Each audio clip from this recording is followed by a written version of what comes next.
निरसा के गोपीनाथपुर कोलियारी में इंडी गठबंधन समर्पित बेरोजगार संघर्ष समिति के बैनर तले प्रेस वार्ता आयोजित की गई, जिसमें आए अतिथियों और वक्ताओं ने प्रबंधन पर विभिन्न गंभीर आरोप लगाए।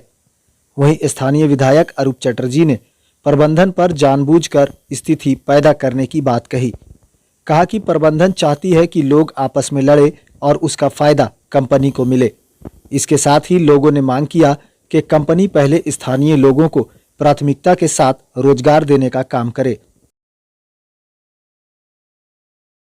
बेरोजगार संघर्ष समिति द्वारा और इंडिया गठबंधन के तमाम नेता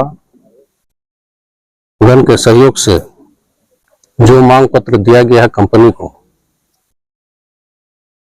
9 तारीख को दिया गया है और कंपनी अपने तरफ से पहल नहीं करके वो लिखित जवाब दिया था। क्योंकि कंपनी को बैठ के वार्तालाप करना चाहिए और यहाँ के बेरोजगार का जो समस्या है उसको दूर करना चाहिए। देखिए, झारखंड राज्य मैं थोड़ा पीछे ले जा रहा हूँ। झारखंड राज्य के लिए जिस तरह के के राय गुरु जी और विनोद बिहारी महतो जी ने यहाँ की जनताओं के लिए, गरीब गुरुआ के लिए लड़ाई का जो बिगुल फूका था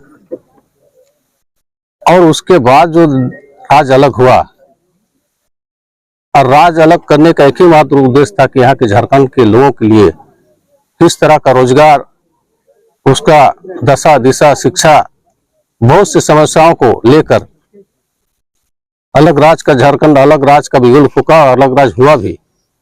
लेकिन संयोग से जो राज चलाने का मौका झारखंड मुक्ति मोर्चा को नहीं मिला या गठबंधन को पूर्ण रूप से नहीं मिला।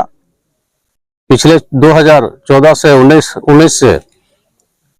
19 में हम लोगों को सरकार मिली, लेकिन वो भी चुनौतीपूर्ण था, जिससे सरकार ने, हमारा हेमंत सरकार ने जो कोरोना काल से भी जो लोगों को काम किया उससे पूर्ण रूप से नहीं हो सका और इसी का परिणाम हुआ कि दोबारा जो चुनाव आया, हम लोग इंडिया गठबंधन के तहत पूर्ण रूप से हम लोग सरकार में आए और एजेंडा जो था हेमंत सोरेन का, वो यहाँ के लोगों के लिए सर्वप्रथम रोजगार कैसे मुहैया जाए इसका उन्होंने चिंतन किया था। और इसके लिए तमाम जो यहाँ के आउटसोर्सिंग कंपनी है उसमें 75% का रोजगार स्थानीय लोगों को दिया जाए, इस बात का भी ऐलान किया था। कालांतर में हम लोगों ने कई जगह इसका लड़ाई भी लड़ी पूरा धनबाद में, लेकिन कंपनी के हठधर्मी की वजह से यहाँ के लोगों को नौकरी नहीं मिल पाया है। और इसी का ही कड़ी है जो आज हम लोग मुगमा एरिया में, चूंकि 13 कोलोरी था, अब धीरे धीरे बंद हो जा रहा है और आउटसोर्सिंग में 3-4 तो कोलोरियां चल रही है, जिसमें स्थानीय लोगों को रोजगार नहीं के बराबर मिल रहा है।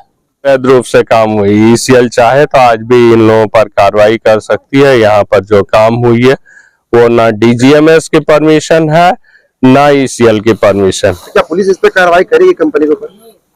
हम लोग ईसीएल को नोटिस दिए, 15 दिनों के नोटिस दिए हैं। पूरी मुगमा एरिया हम लोग बंद करेंगे। जो एमडीओ ने जिस तरीके से इलीगल काम कर रहे हैं उन तमाम चीजों पर वो कार्रवाई करे, अन्यथा पूरा मुगमा एरिया हम लोग बंद करेंगे।